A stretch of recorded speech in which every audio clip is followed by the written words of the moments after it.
clinician. I need a medic. Medic! A medic! Bro, don't worry. Just a little graze. Some dressing should take care of it. Anyway, the Ulu Pandan camp was only a school of military medicine from the 1990s onward. What? Ah, we went back too far in time. Wait.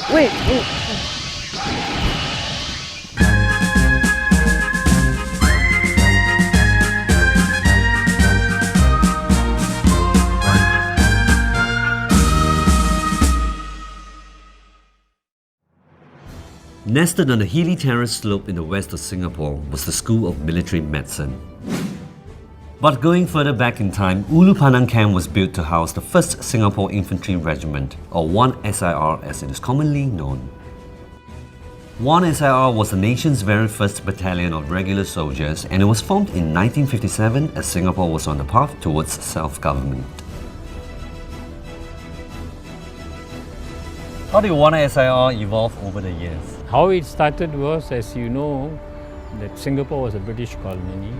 We were part of the Singapore military force, and then we became part of Malaysian Armed Forces. Then they changed our name to Malaysian Infantry Regiment. And then when we came back, we changed back to our original name, so 1SIR. Seen through the times, all 3 flags. Could you share with us some of your fond memories in this camp? We were very active as 1SIR. They used to have internal competition like drill competition, then sports competition with the other British Army. And we used to win every year, the team from 1SIR. The British were actually very good in motivating the soldiers, inculcating a sense of pride. And I think I learned a lot from them to try to generate the same kind of spirit in our modern SAF. Can you share with us the pride of being with 1SIR? And I remember taking part in the parade on this particular square. One of the moments which I cherish in my memory very vividly until today is the participation in the presentation of regimental colours to 1SIR by then Head of State, Yang di-Pertuan Negara, Encik Yusof Ishak. I remember it was my first parade as a soldier. My parents came to see the parade. That also gives you a sort of a sense of pride being the pioneers in the SMF. In 1969, 1SIR relocated to Guillemard Camp. The School of Military Medicine then moved into Ulu Pandan Camp in 1990. It trained medics and medical officers.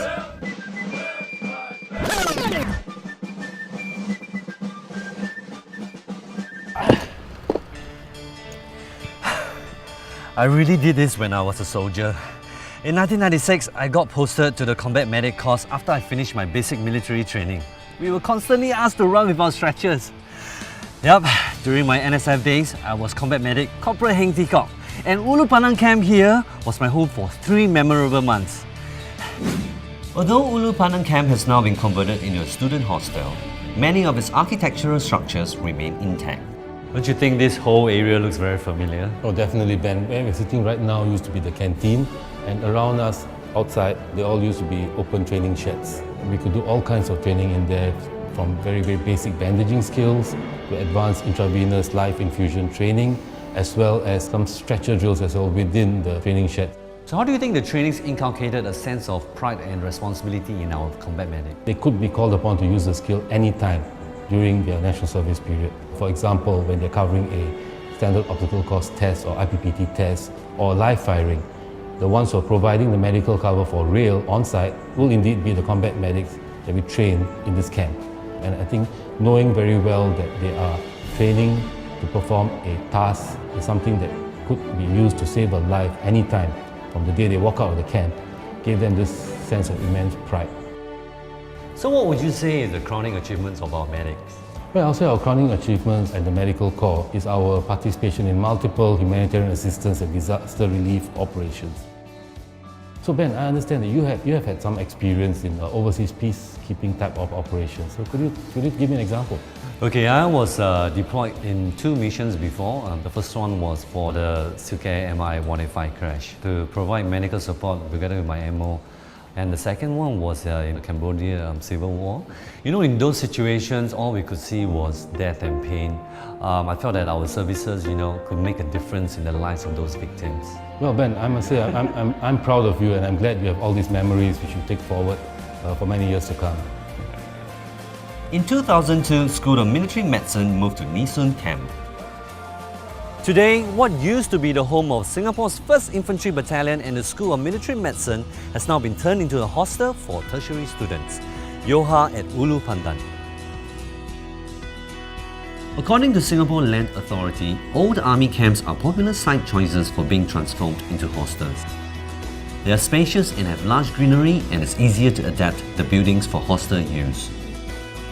This episode is definitely a walk down the memory lane for me. I remember resting in my bunk, just up there, with my fellow medic trainees, after hours and hours of grueling trainings every day. As you can tell from my chat with Dr. Surya, those experiences really taught me the true meaning of contributing as a soldier. That's why I will be forever grateful for the times that I trained as a medic here in Ulu Pandan Camp.